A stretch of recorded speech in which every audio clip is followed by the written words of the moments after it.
also think, though, there's a conversation about all of these mommy vloggers. My wife sees a couple of them. Some of them will just have their kids like in the background of a video as a part of like, hey, here's a day in my life. My kid went to whatever. Some of them will make their kids the center of the video. And there's an Indian girl who does it. Right. And like, she's just a daughter who's to me just an adorable girl. And I know how this internet thing works. We all know how the comment section works.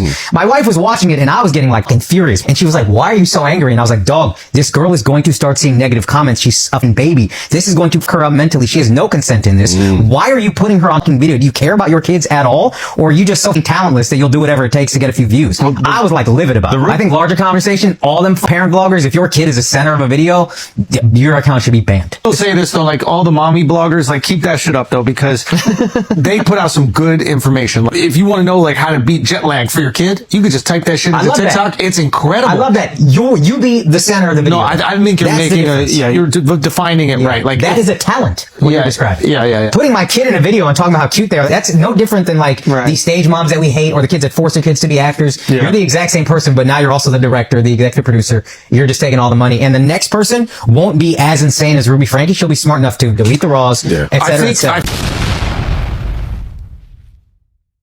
So I want to ask mommy vloggers and family vloggers this very, very genuine and healthy question. So if your kids are removed from your content tomorrow, will your views still be big, and pouring in, or will they be affected? Will it be reduced? If your answer is yes, congratulations, you are a manager of children influencers, and trust me, it's very disgusting. But if your answer is no, then maybe you're on the right path. Currently, I've been scrolling through TikTok where moms have been building an entire platform on their kids. Every milestone, every tantrum, every private moment posted for likes. And I can't stop thinking, will any of these things be possible if those kids were not on camera? Meet the Kidfluencers. Thank you for laughing. Do you think you have a fun childhood? What's a childhood? And their families at the center of the new docuseries Born to be Viral, the real lives of Kidfluencers. The McClure twins first went viral at just 3 years old, appearing here on GMA. And the Fish Fam, who've taken us along as they've grown their family. If you guys want to watch Madison have a baby, it's there. Both families growing their businesses and raising their kids in front of millions on social media. This is their future. We just want our kids to have an amazing, magical life. So anything we can do to make that goal happen is what we do. You, by doing it, are opening yourself up to some criticism. There's strong feelings on both sides. A lot of people obviously consume. They literally watch your families. Why do something like this? For us, we got into it not with the intent of becoming quote unquote influencers, right?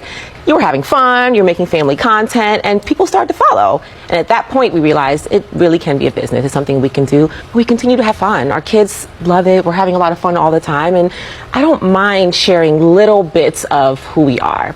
Let's be honest here, social media pays, yes. And then when your kids' face, when your toddler's cute face brings in brand sponsorship and deals and money, it's very easy to say, oh, we're a family channel, we're just sharing our lives. But there's a very big difference between sharing your life and turning your child into a content factory. Your child is not a co-worker. They did not sign any contracts. I don't think they consented to this job that you gave them at age 2. Do parents who exploit their children on their very big social media platforms not realize that the internet is forever? Because when you consistently feature your children and all of your videos on your social media, there are thousands of people who are going to make remarks and comments and make judgments about your child. And if you don't like that people are making these judgments and comments and suggestions about your child, then you should stop featuring your child in the videos so consistently. Because here's the thing, if you didn't feature your child, or you didn't feature how you parent your child, or if you didn't feature how your child reacts to being parented to the internet, then no one would have any opinions about your child. And probably the craziest thing that some of these parents who exploit their children to the large social media platforms do is that when they get a comment that they don't like about their child, instead of deleting it and blocking the person and ignoring it, or just stop featuring their children on social media, instead of doing any of those correct things, what they do then is take that comment, reply to that comment with a video with the exact child that that person was talking about. Why are you putting your child in the middle of a rage bait situation on the internet? Like, that is insane to me. This is your child. And instead of protecting your child, You stopped protecting them long ago when you started consistently posting their life and them on your social media platforms to millions of strangers and predators.